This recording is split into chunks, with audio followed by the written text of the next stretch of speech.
मेवाड़ के राणा सिंह ने औरंगजेब को सत्ता हासिल करने में काफी मदद की थी, लेकिन औरंगजेब जैसा एहसान फरामोश और सत्ता के नशे में चूर हैवान भला एहसानों की क्या इज्जत करता। इसीलिए जब बादशाह बनने के बाद औरंगजेब ने हिंदू स्त्रियों की तरफ लोलुपता भरी नजर डाली तो राणा उससे नाराज हो गया और इस तरह एक बार फिर से मुगल और मेवाड़ की दुश्मनी की शुरुआत हो गई। इस दुश्मनी की वजह थी किशनगढ़ की राजकुमारी चारुमती, जिसकी सुंदरता ने कट्टर इस्लाम परस्त औरंगजेब के ईमान को ध्वस्त कर डाला था। औरंगजेब के बारे में कहा जाता है कि उसने वासना के बजाय धर्म को तवज्जो दी और अपने बाप दादाओं के विपरीत हरम संस्कृति को नष्ट कर दिया। खैर, ये तो तब की बात है जब जवानी ने औरंगजेब को अलविदा कह दिया था। इससे पहले भी वो मुगलों की हवशी परंपरा को आगे बढ़ा रहा था। बादशाह बनने के बाद जब औरंगजेब ने किशनगढ़ की राजकुमारी चारुमती की सुंदरता के चर्चे सुने तो उसने अपने दरबार में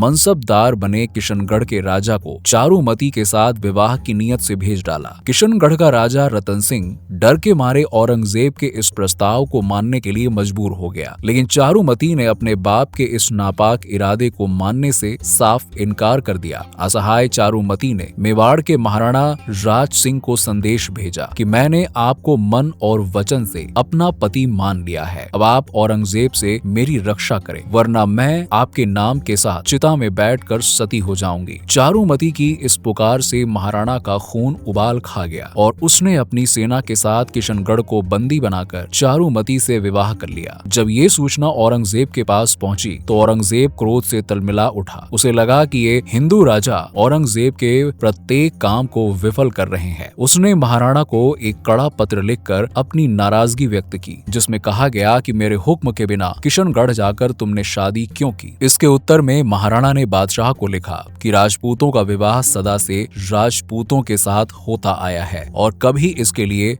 मनाही नहीं हुई है। इस पर औरंगजेब ने महाराणा से गयासपुर तथा बसाड़ के परगने छीनकर पुनः प्रतापगढ़ के रावत हरि सिंह को दे दिए।